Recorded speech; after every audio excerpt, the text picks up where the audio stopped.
Hey guys, Kevin Cage back with another daily cryptocurrency update. Welcome to the channel. Like and subscribe if you like what you see, and let's get right into the information today, one take and uncut. So guys, for a short and sweet video, we have first things first sent to me by Michael at Val5Links on Twitter. So we just got news that KogoPay, they are a mobile payment platform based out of the United Kingdom.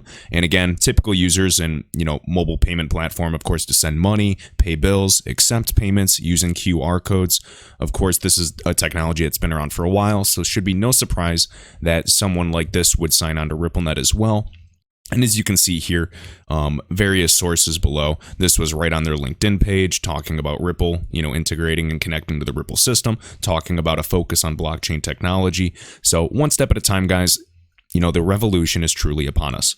All right, next, this is a really cool video. This is shared by Jack the Rippler. I believe I Am Legion sent this to me, so thank you for tagging me on Twitter with this. And again, right here, we have the AWS Loft event. This is Vanessa Pistrito in the spring, of course, of Ripple. And this is back in July of 2019. Why am I showing you this? You guys complain that this isn't news. It absolutely is, because it ties into everything I'm saying. So I want you guys to pay close attention to this. We were talking about the Interledger protocol. We were talking about ILP, various subsets of this, and basically, as it says right here, it's going to connect everything together, all kinds of networks, whether they're mobile wallets, whether they're bank wallets and ledgers, anything. And XRP will be the bridge currency for every currency on the Interledger protocol. The Interledger protocol is kind of like the HTTP, the bedrock of the financial system. I've heard Brad Kimes say this. I've heard a lot of people say this, and they're completely true. It's so analogous to exactly what is happening, and you can see the parallels from the .com bubble.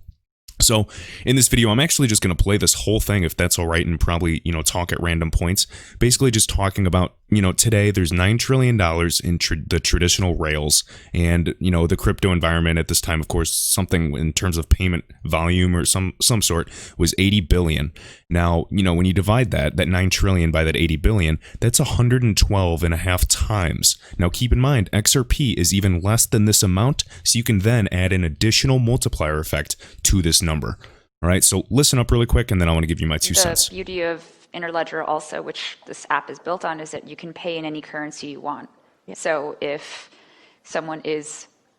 Again, allowing anybody to use any digital asset they want, because the best service will survive. They are creating an open architecture and allowing competition to actually innovate and thrive. They're not just positioning XRP, but obviously, thanks to the use case, the scalability, the speed, it really is a no-brainer. Well, today it's Bitcoin, ETH, and XRP, but there are more plugins being built so that you could have more currencies added. So you could even have Stellar at some point.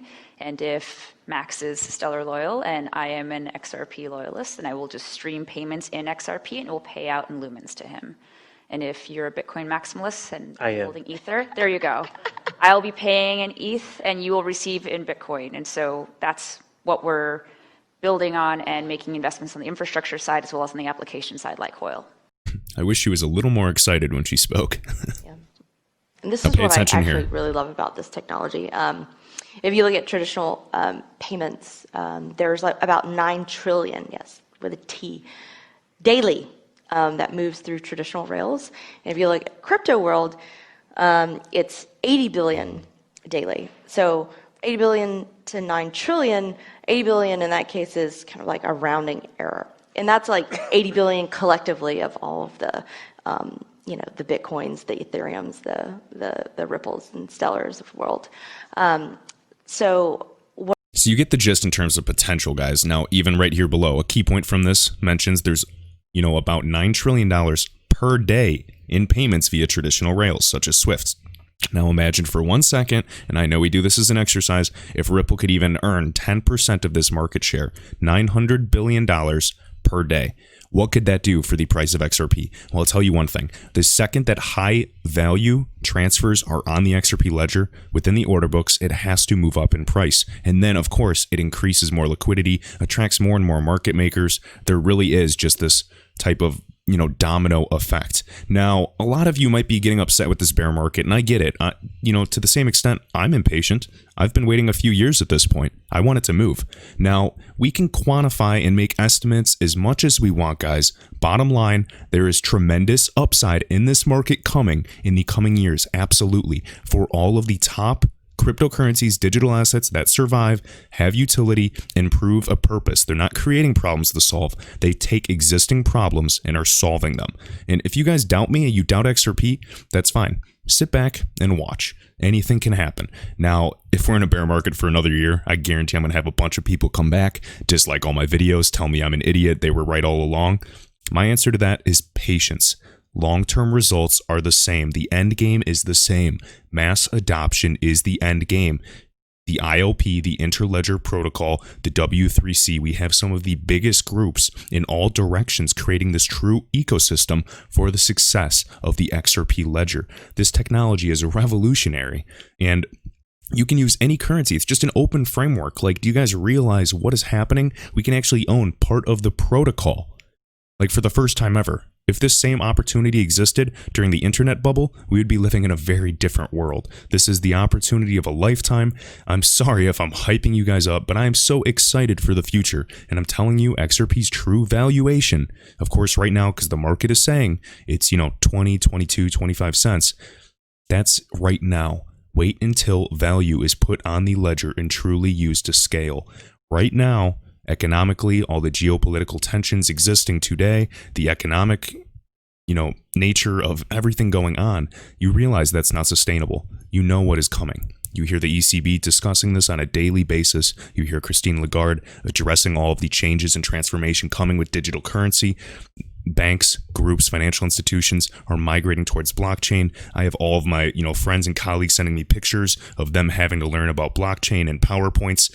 It's simply happening. And, my only fear, because I have no doubt in the future success of digital assets and XRP, is that we may be earlier than we think. But based off of what's happening, I think we're right on time, guys. We could be due any moment, whether that is, within the next 6 months or, sooner than that. And again, that is just my thought right now, because I think a lot is happening with, the president of the United States, with the repo lending. Maybe I'm just getting a little, ahead of myself and have confirmation bias. So keep me level-headed. But I'm going to finish off with this. So this is City C. I'm going to read this verbatim, guys. Be sure to like this video, share it around. Let me know your thoughts down below, but this is worth a share. And I hope you guys all have a phenomenal weekend. One of the main questions I keep asking myself, will it be in a blink of an eye moment?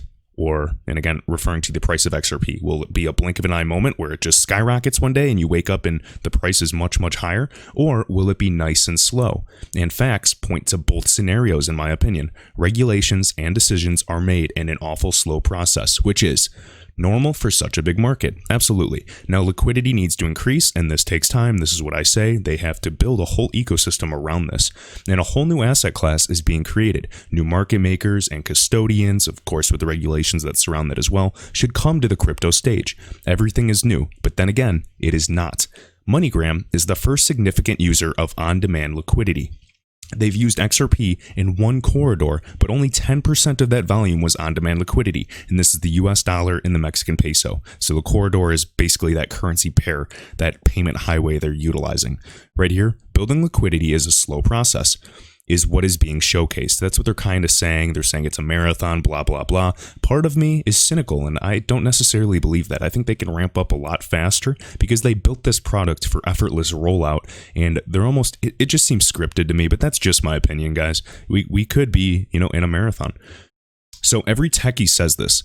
This is the way it will go, and it will take years before we can have the big gains. This could be true. Anything's possible, but could be true, and I'd be okay with it. I'm living my life and enjoying every aspect of it, including this journey we're in. So now what about the opposite?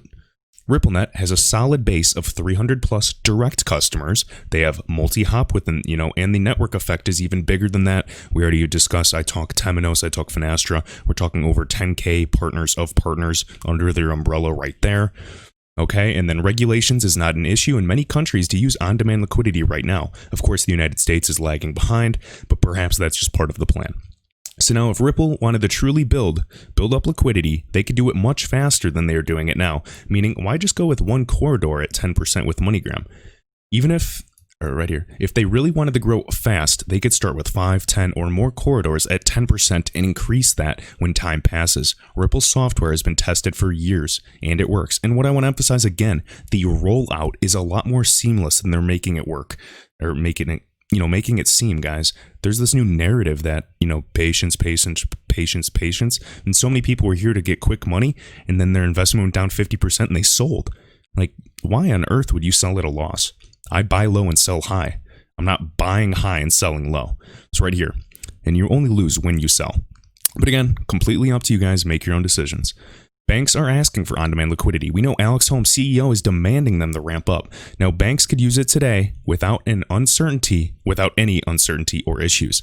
Because of the slow approach, while so many options are available to grow the system, makes me also believe in a sudden big increase or development in price. Maybe they want XRP to be a hero or savior when the time is right. That would mean we need something which needs to be saved first. And exactly, I was commenting on something yesterday saying the markets need to panic a bit more. We're not truly in that crisis because of all, the QE occurring. They need to get a little more thirsty to have, that need for true liquidity, or XRP, that financial lubricant, so to speak. All right, now CBs, so central banks are the key to all of this. Even Christine Lagarde was talking about this as well, saying that they're going to lead the way. Now, they control the world and are independent of every government. They decide when the next crisis will occur. They decide when the economy needs to be saved. It is their decision. Now, if they were going to use XRP, tinfoil hats, obviously they would not want the price to go up until they're ready to go. Why would they want to move the price a month ahead or a day ahead? They only want to use the price will move when it is used, period. So not even hyping, not even speculation. The price of XRP will be moved when it is used with high volume and high transfers. And I'm talking high value transfers. Keep in mind, even $10,000 is considered a micro payment. All right, now Christine Lagarde said it today. We need to consider the effects these developments have on banks. Does the central bank take center stage? Should we cut out the middleman or middle banks, these intermediaries? This tells me negotiations are still ongoing. Again, she did say yesterday, because I watched the speech live, she said they're working on the frameworks as well. And yeah, there is a lot at stake. Plus all of the other geopolitical negotiations. One thing is for sure, either way, when they're ready, it will go fast. Just when is for me is uncertain. And keep in mind, David Schwartz even said, let me see, someone commented right here. Even David Schwartz said this recently about the slow rise or a big jump, in price. And he says, well, there's a problem with the slow and steady rise of XRP, that theory, because once people catch on to the fact that utility is driving the price of XRP up, everyone and their dog is going to jump in, and it'll create more effects of FOMO in human psychology. So exactly, guys, that is another point. And then as my crazy mind is thinking about, I wanted to talk about this with Interledger. Guys, we're also not even including with streaming of payments, with micro payments and micro lending and, syndicated loans. There's so much going on, especially in the world of trade finance. R3 guys, they're working on some big things. And I believe that XRP will play a role in this because they do own a significant amount of XRP as well. You have to connect the dots. They're not going to tell you this. And yes, this is speculation. Investors make money from speculating, but they also lose money from speculating. Everything I invest, I'm prepared to lose. I'm going to be a hero or a zero. And I just want to emphasize that, guys. You are, responsible for your own decisions, but I am bullish as ever. I would like to see some price movement. If we drop, I'm going to buy more. Not financial advice. But again, you're not going to get rid of me. You're not going to shake me. So with that, guys, hope you guys have a great weekend. Like this video, share it around for any support, and until next time.